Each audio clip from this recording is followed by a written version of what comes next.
On va parler de la première fois qu'on s'est rencontrés. C'était en 2011. C'était pour la sortie du film, justement, qui portait le titre de Medium, en parallèle avec un livre. Ce documentaire a une vie un peu particulière. Il était prévu pour la télé. Finalement, il s'est retrouvé au cinéma. Oui. Vous l'avez accompagné. Oui. Et au bout de quelques semaines, c'est devenu un véritable phénomène. J'ai retrouvé un communiqué, ça devait dater de janvier 2012, et là on dit 10 300 personnes sont déjà venues après 10 semaines d'exploitation, le livre s'est vendu à 5000 exemplaires, il y a des gens qui font 200 km pour venir voir ces projections. Ça vous a fait quoi?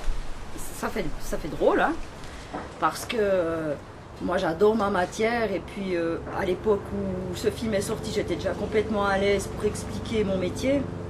Donc j'avais presque envie de dire, j'avais une structure suffisamment solide pour pouvoir répondre aux questions qu'on me posait à propos de ce métier. Et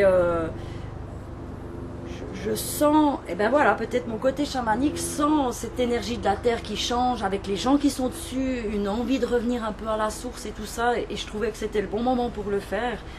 Et mais j'ai pas pensé que tout à coup, il y aurait une flambée comme ça de personnes. Ce qui était surprenant, je me souviens, c'est vrai que la réalisatrice, c'est vraiment une super réalisatrice, Denise Gillian, ouais. Elle est super, quoi. Elle a fait des films documentaires géniaux qu'on fait vraiment les beaux temps aussi de temps présent. D'accord. Elle a fait des super films documentaires. Et puis là, elle était très très surprise que ça pose des petits soucis, parce que ça avait été quand même demandé par cette Suisse romande. Donc elle était super surprise. Puis je lui disais, mais attends, c'est normal, la médiumnité ne fait pas encore partie du paysage social en Suisse. Laisse faire tranquille, tu verras où ça t'amène, enfin voilà. Et d'ailleurs aujourd'hui, quand on lui demande qu'est-ce que vous avez appris avec Céline, elle dit reste tranquille, ça va aller. Alors voilà, et un truc qui est sûr, c'est que il y a un truc génial qui s'est produit pour elle aussi, qui avait donné tout ça, parce qu'elle a vraiment retranscrit au plus fidèle mon job. C'est qu'elle a pu s'apercevoir qu'un film documentaire pouvait remplir des salles. Et ça fait fier quelqu'un qui fait un job comme elle fait. Parce qu'on a l'impression aussi que le cinéma perdait un peu son engouement, des choses comme ça, et peut-être encore plus les films documentaires. Et là, on remplissait les salles. Il y avait, comme tu dis, il y avait des gens qui ont fait 200 km, et des fois, ils ne pouvaient même pas entrer. Et c'était moi qui allais dehors. On a rajouté des séances quasi à chaque fois. On téléphonait aux salles de ciné qui allaient nous recevoir en disant prévoyez 2 séances. Oui, mais il y a des gens qui téléphonent parce qu'ils veulent réserver des places. Faites-le. Ils disaient non, non, non, ils ne voulaient pas. Au final, ils étaient débordés à chaque fois. C'était juste incroyable. La première fois que je suis arrivée dans une salle, de voir la file comme ça des gens, je ne m'attendais pas. Alors après, les gens qui ne pouvaient pas venir, eh ben, j'essaye de sortir, d'aller vers eux, je papotais avec eux. J'en avais des fois jusqu'à 1h du matin. Et la question parce que là, il y avait dialogue avec le public après la Oui. projection du film, et la question qui ressortait le plus grand nombre de fois. Il y avait un top 10 des questions, c'est vrai. Alors allons-y, Ouais. on commence. Dans le film, à un moment donné, on me voit taper un tambour chamanique. Alors les gens voulaient toujours savoir pourquoi je tapais ce tambour. Et en fait, c'est vrai que moi je le tape pour remercier, mais aussi pour faire de la guérison. Alors j'ai expliqué ça. Et il y avait une question qui revenait assez souvent, mais est-ce que vous croyez à la réincarnation? Ça, c'était une question qui revenait. Est-ce que j'ai peur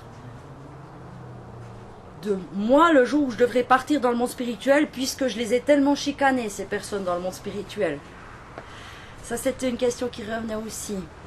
Il y a une question aussi qui revenait, c'était mais alors Hitler, il n'est pas à côté du divin quand même, c'est pas possible. Ne me dites pas ça. Et si, il y est. Ça, c'est embêtant à comprendre. C'est un grand sujet qui donne des réflexions. Mais alors, les mauvaises personnes, elles vont aussi à côté du divin? C'était un peu ça, hein, la question de fond.